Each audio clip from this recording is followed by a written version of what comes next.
day 2 here at the United Soccer Coaches Convention. Joining the podcast now is a former Rutgers Scarlet Knight, a one-time MLS Cup, US Open Cup, Supporters Shield, and CONCACAF Champions League winner. He's also been capped 96 times by the United States men's national team, and he's a current commentator on Fox Sports, Alexi Lalas. Alexi, thanks for joining. Gentlemen, thank you for having me. It's an absolute pleasure. You're looking good, all right? You're sounding good, I trust. It. And what are we talking about? We're talking MLS, United States, whatever you want to talk about, and the topics that you know dear to the heart. Well, this is a Philadelphia Union podcast. It is. All right. I mean, listen, obviously just not quite there last year, but in general, hell, that was a wonderful year, right? Yeah, I think wonderful is an understatement. In Jim, you trust, and in this leadership, you trust, and I would expect them to once again be back and not just competitive, but one of the elite teams as they are. Proving that they are, to continue on, and I mean, it's wonderful times when it comes to Philadelphia soccer here at the coaching convention, but obviously with the union and obviously the history that exists around here. I've been here so many times. You mentioned Rutgers, back coming down and playing against Textile and Penn and all that kind of stuff. So pretty cool. Yeah, absolutely. Well, I mean, you mentioned the final. Where would you put that final in terms of greatest ever for MLS? Oh, it's up there. And I'm an old guy. Back before you guys were born, back in the 1900s when I was running around and when MLS first began, I've either been there or worked them, even at times been in them.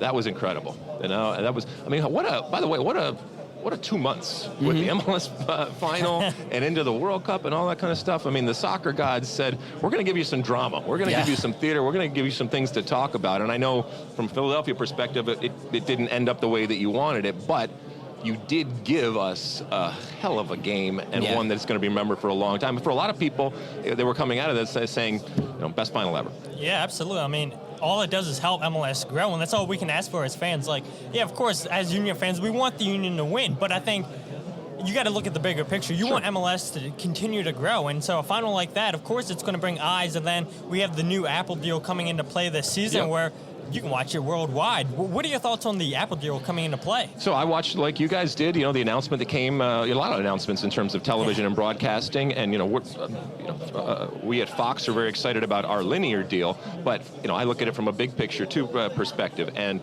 Apple coming on. I mean, this isn't just some mom and pop organization that you're attaching yourself to when it comes to MLS. This is a big dog, and with that comes incredible power and opportunity. And we saw some of the faces and names and voices that are going to be associated with it. It'll be really interesting to see what the production looks like, because to your point, it's incredible that you can be anywhere in the world and, through Apple, be able to access Major League Soccer. It's not geo-blocked or anything like that. You get to watch all the games. They're going to be specific in terms of the when the games are happening. So for an MLS person, that's great. The question now will be is, can we have more MLS people? Because that's, to your point, we're growing the game. And if this is, as I said yesterday on Twitter, if this is out of sight, out of mind, that's not a good thing for MLS. And there's smart people that have thought about this before.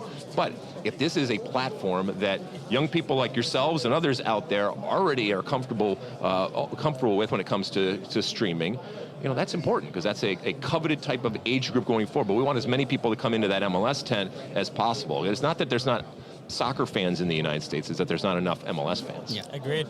So, the final aside, you said you've been involved with the MLS for a long time. How was the 2022 season for you as a whole, and what kind of hopes and dreams do you have for the league in the future? I thought it was another successful season.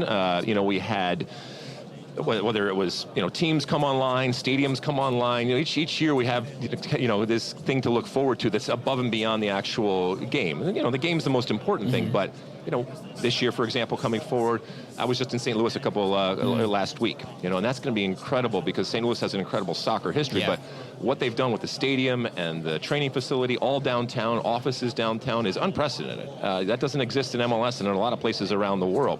And like I said, the being excited about an expansion team, that's cool. And so while 2022 was great and it was capped off by that wonderful final, I'm much more excited about what's happening in 2023 going forward. There'll probably continue to be a little bit of expansion, regardless of what the commissioner may say, and we'll see some more teams come in. But also, kind of get down to business. We got a month off in the middle of the season where what are we calling it? Leagues Cup, excuse me, is going to happen with our friends from Liga MX. That's something that we've never seen before. Yeah. So already there's going to be a difference to the season relative to others. But I'm excited about all this kind of stuff. It's 6 weeks away. I can't believe it. Yeah.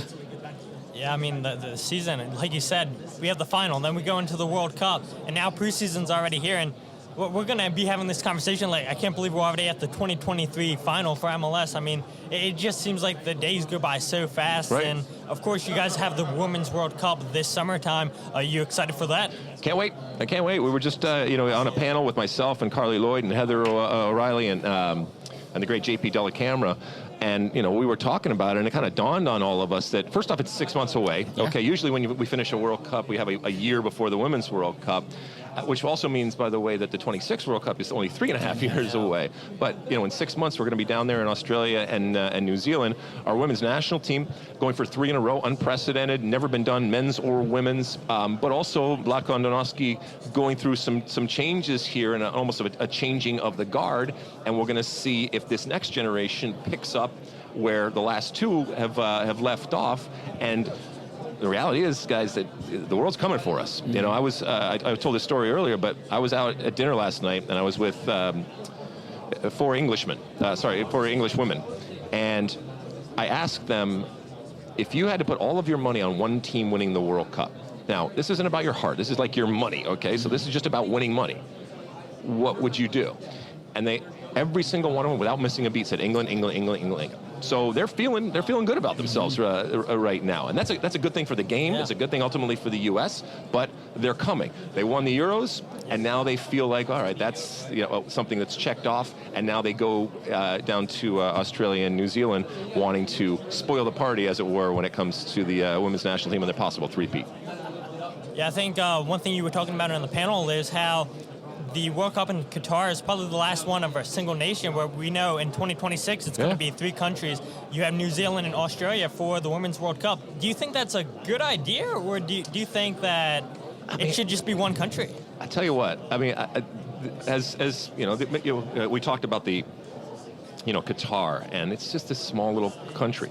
It was kind of cool having everybody there together, being able to get to multiple games. From a pure soccer viewing perspective, I met so many people over there that were talking to me like on my 27th game or something like that. And usually, and now I've done so many of them, it's like I went to 4 or 5 games because you have to get on a plane, you have to get to different places. So I loved that about it. But to your point, that's gone. I don't think we're going to see that, maybe never again, because the trend is multiple countries. I would love to go back to having single countries, but from a financial perspective, and the reality is it makes it much more appealing and much more doable for a lot of these countries to joint bid or to co-host and do those things. So I don't think that's changing anytime soon. And it's just a different type of World Cup. It's not necessarily better or worse. Yeah, for sure.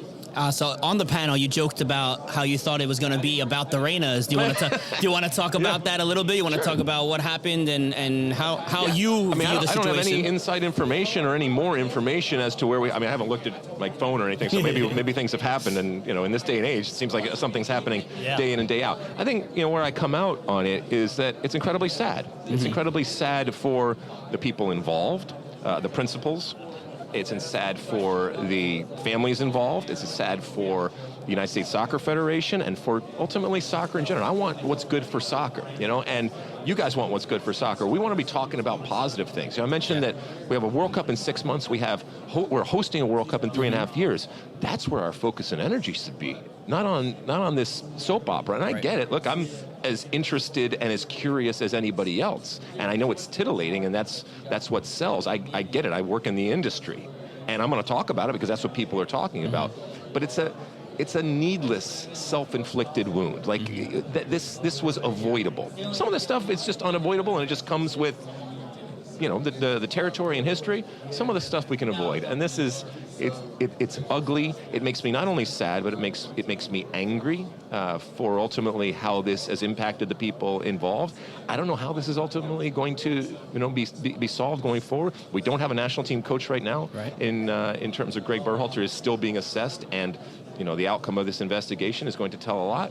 But it's you know, it not only makes me sad and angry, but it also makes me embarrassed, you know, because we as soccer, we're better than this, and we don't need this right now. But I'm also an optimist, and this too shall pass. We will get beyond this, and the national team will continue on, maybe with Greg Berhalter, maybe with not, maybe with Gio Reyna, maybe with not, and even the people involved, I think at some point can figure out a way to get past it, but it's going to take a long time, and the scars are never going to go away from this. No.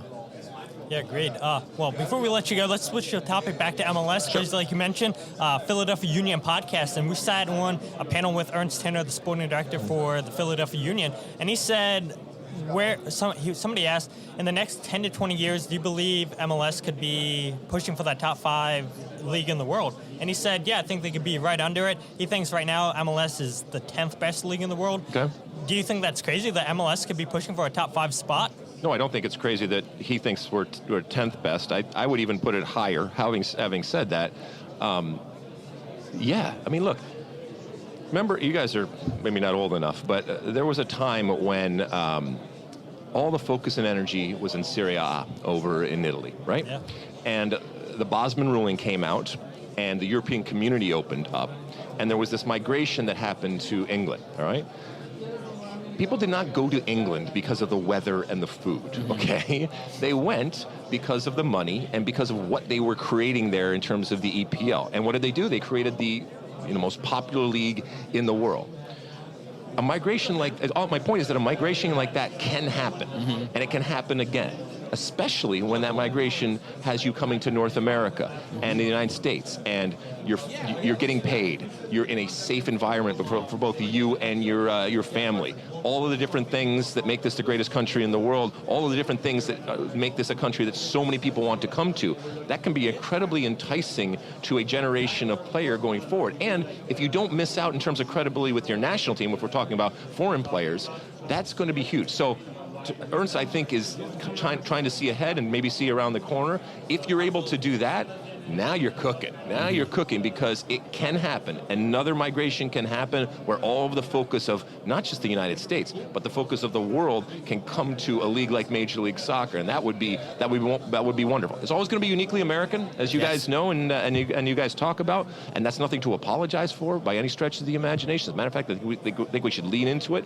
but we are we're a participant in the world's game, and we are part of the world's game, even though we're doing it from an American perspective and a Canadian perspective here with Major League Soccer.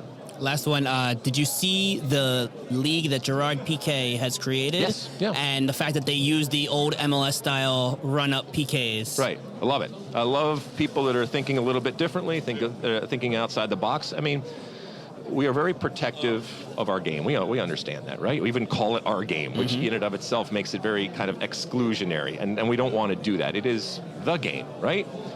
But we also get very sensitive to changes of our game. If you looked at what the game was 100 years ago, you wouldn't recognize it, Not right? at all. And guess what? 100 years from now, when you guys are around, but I'm long gone, the game is going to look very, very different. And so talking about and considering possible changes to the laws of the game, fundamental changes to the game, it's not sacrilege, okay? And maybe in the situation right here where you got 7v7 type of thing, maybe there's an opportunity to test some things. Maybe there's an opportunity to do some things that then you take to the full 11v11 situation. So I love that he's doing it. I love the business behind it, and I love that there is an interest behind it, because people love to see people kick a ball. Men's, women's, co-ed, naked, 7, 11, doesn't matter. People love to see that. And if you can add some things that make it more appealing to people, hey, that might be something where you got yourself not just a cool part of the sport, but you also have a pretty good business.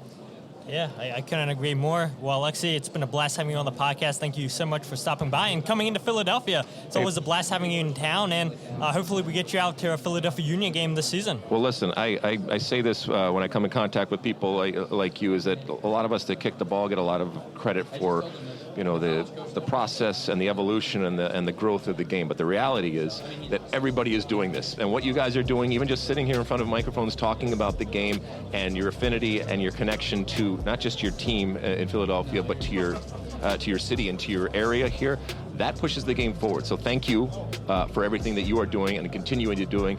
Don't stop. You got yourself a friend in me, and anything you need going forward, let me know. Thank you so much, Alexi. Okay. Thank you.